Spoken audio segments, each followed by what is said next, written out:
In today's video, I'll walk you through how to reinstall Windows 10 step by step in a simple and beginner-friendly way.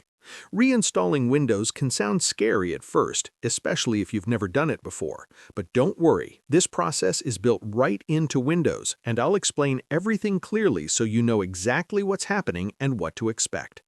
People usually reinstall Windows to fix serious problems, speed up a slow computer, or prepare a device for a fresh start. Before you begin, it's always a good idea to back up any important files just in case. Once you're ready, let's get started. First, click on the Start menu and open Settings. From there, choose Update and Security.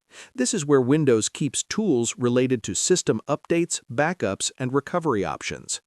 On the left side, click on Recovery. At the top of this screen, you'll see a section called Reset this PC.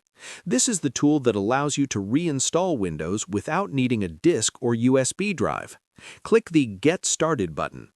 Next, Windows will ask you to make an important choice. You'll see two options: Keep My Files or Remove Everything. If you choose to keep your files, Windows will reinstall the system, but try to keep your personal documents and pictures. If you choose to remove everything, Windows will completely wipe the device and start fresh. Choose the option that best fits your situation.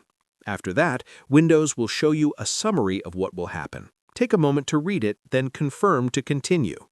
The reinstallation process will now begin.